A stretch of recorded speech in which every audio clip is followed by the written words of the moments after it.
និយាយទៅផឹកមិញភ្ញាក់ព្រឺតព្រលឹងចុងសក់អីអញ្ចឹងណាជំរាបសួរពុកម៉ែបងប្អូនកូនក្មួយមកជួបជាមួយនឹងចែទៀតហើយឆែកគាត់ឲ្យចែទៅជួយស្រួយតំណាំគាត់ដោយសារគាត់បាននៅផ្ទះហ៎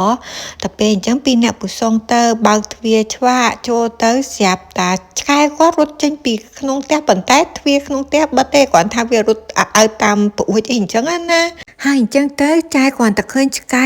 ហេតុអីក៏ឆ្កែនៅក្នុងផ្ទះបងហើយឆែកគាត់អត់នៅផងហើយឆ្កែវាបានអីស៊ីអញ្ចឹងណា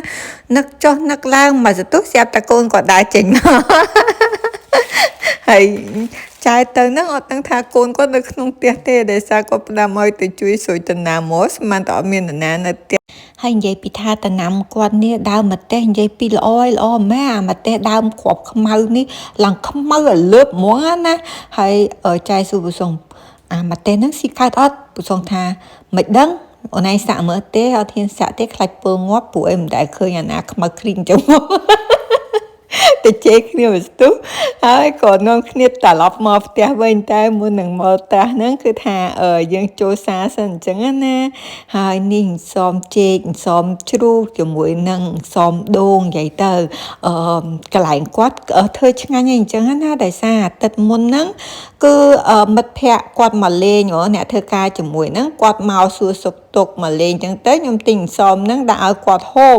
តែពេលគាត់ហូបគាត់ឆ្ងាញ់គាត់ផ្ដាំឲ្យខ្ញុំជួយទិញឲ្យគាត់អីអញ្ចឹងណាអញ្ចឹងទៅថ្ងៃហ្នឹងក៏ទៅចូលទៅទិញអញ្ចឹងណាហើយសំនេះខ្ញុំទិញនៅមុខដាក់ថងពុកម៉ែបងប្អូនស្ពីងវែននៅមុខដាក់ថងយើងណាមួយ2រៀល5កាបាទអន្សមជ្រូកវិញគឺគាត់លក់មួយ5រៀលហើយអន្សមនេះបើសិនជាយើងយកទៅថាអាំងឲ្យវាស្រួយកាន់តែឆ្ងាញ់ចង់អាំងក៏បានចង់ចៀនក៏ឆ្ងាញ់ប៉ុន្តែគាត់ថាចៀនទៅវាមានខ្លាញ់អីអញ្ចឹងណាញ៉ាំតែទេដូចខ្ញុំអត់ធ្វើអីសោះហ្នឹងក៏ឆ្ងាញ់ដែរមានសណ្ដែកមួយអីអញ្ចឹងទៅនិយាយពីថាជាតិអើយជាតិហើយព្រឹកមិញខ្ញុំទៅគោះទ្វារក្មួយស្រីគាត់ចេញមកលក់ហើយគាត់និយាយខ្មែរអត់សូវច្បាស់ទេដូចស្រីគូអញ្ចឹងនិយាយទៅសំឡេងគាត់ព្រោះហ្នឹងណាហើយខ្ញុំសួរកូនឯងអាយុប៉ុន្មានហើយគាត់ថា22ហើយខ្ញុំក៏ថាកូនឯងអត់ដូច22សោះសមតែ10ជាងទេហើយគាត់ឆ្លើយមកខ្ញុំវិញមុខគាត់ដូចកូនក្មេងអញ្ចឹងគាត់និយាយព្រោះមែនទេចង់និយាយតាមគាត់និយាយអត់ដូចនិយាយទៅខ្នាញ់អាសំឡេងហ្នឹងណានិយាយទៅកូនខ្មែរដែលរស់នៅទៅហាប្រទេសក្រៅអញ្ចឹងណានៅពេលដែលគាត់និយាយភាសាខ្មែរគឺគាត់និយាយប៉ៃឡាំទៅពេលយើងស្ដាប់ទៅនិយាយពីថាព្រោះមែនតែនចង់ស្ដាប់ហើយស្ដាប់ទៀតហើយចង់ទៅឲ្យគាត់និយាយឲ្យស្ដាប់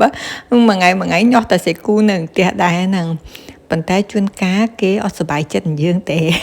តែយើងនឹងចូលចិត្តញាស់និយាយលេងមួយគាត់អញ្ចឹងណារៀបរាប់ចុះរៀបរាប់ឡើងអស់1បាតហើយវីដេអូចែកក៏ដល់នីតិបញ្ចប់ដែរអរគុណពុកម៉ែបងប្អូនកូនក្មួយធំជម្រាបលា